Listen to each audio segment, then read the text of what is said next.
Hey guys, me here again. Today I'm gonna have you guys just a brief video on stretching exercises. A lot of people are wondering what to do for stretching before doing weights, so I'll give you guys a brief demo. You want to work, generally you want to work from your head down to your feet. So what we're gonna do first, here I'll shut this off so you guys can see better, so I gotta go back.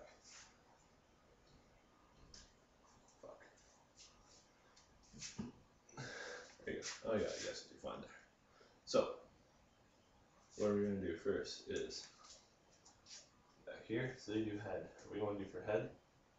Head rotations. See? Your body still, your feet flat on the floor. Just keep rotating your head. So you go 10 one side, stop there. 10 to the other side, so clockwise and counterclockwise.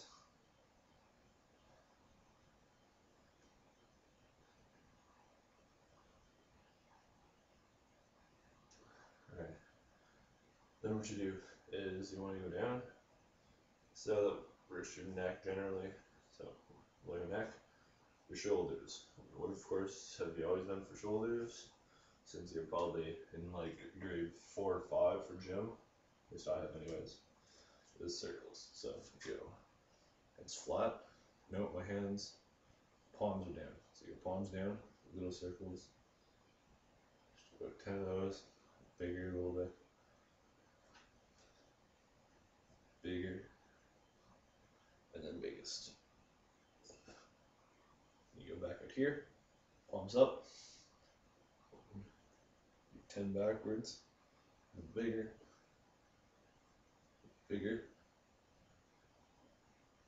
and then really big. So, what else do you have in your arms? You have to do your triceps. Triceps, bring your hand out, you can have it flat or turned, I just usually keep it flat. And then you stretch it with your elbow. What this does, it also stretches your rotator cuff on the inside a little bit.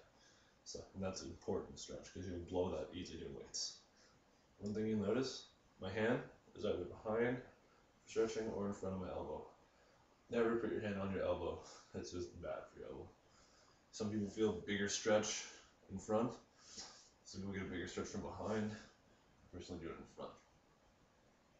And hold that for 30 seconds or so. Here, thing, out front. Hold that for 30 seconds. And your shoulder shrug. What? I found out too much. So next is your chest.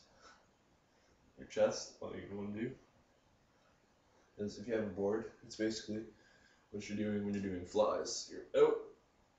Make sure you keep, it's the only thing, exercise that instead of keeping your good posture there, you actually put a bigger hump in your back. So normally if you're doing it, you'd be like this, a little natural hump in your back. Plus you actually go back a little further. So you go out, forward, keeping that same hump. It works your rotator cuff as well as your chest a little bit. Alright, next, abs.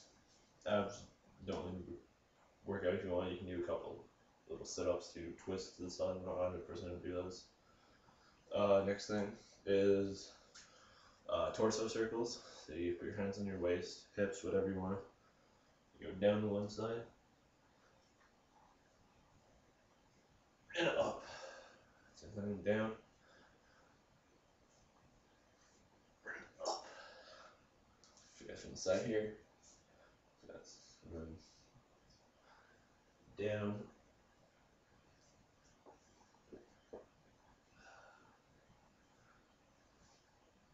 Notice when I'm doing down, my pelvis and my hips, they're flat in line with my body. It's here. Then when you come back up, pelvis is out. Same thing, do that this way.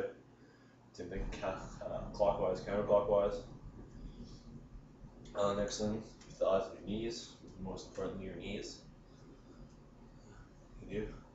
Bring your knee up here. Try to hold it there. Hold it there as long as you can.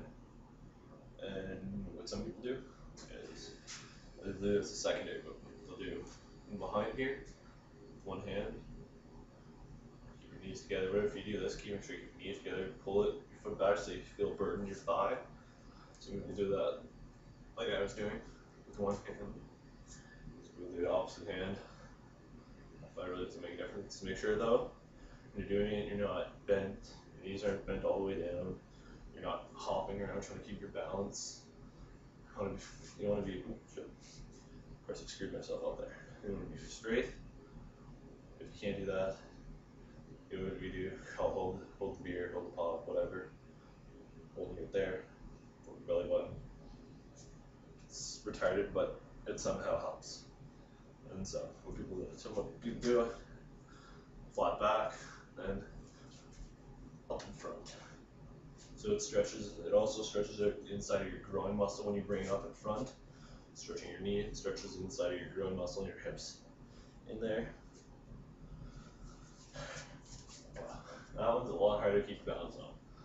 Which says if you can bring it up here, naturally, you have to bring it up almost the top.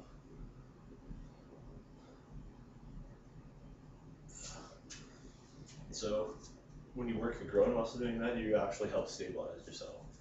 It's hard to keep yourself stable, just staying there and bringing your knee up. Keep your top heavy. So what you do is you bring your knee up, holding on your shin or whatever, and you thrust out. It'll help strengthen your groin muscle. If you want, you can have something behind you to help support you. Make sure it'll help your groin muscle though if you go and thrust it out.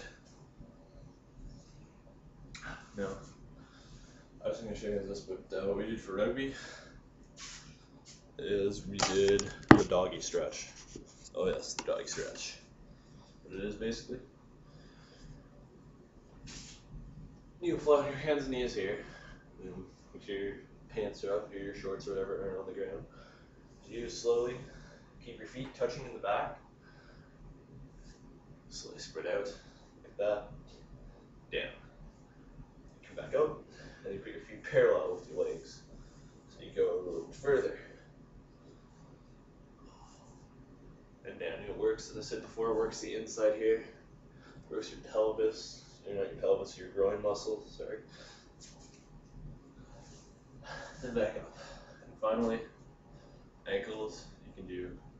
A lot of people don't know is that ankle rotations actually are bad for your ankles. Your ankles aren't meant to go in a circle like this. They're meant to go up, straight up and down, and side to side. So how do we work that? We do that. Go up, down.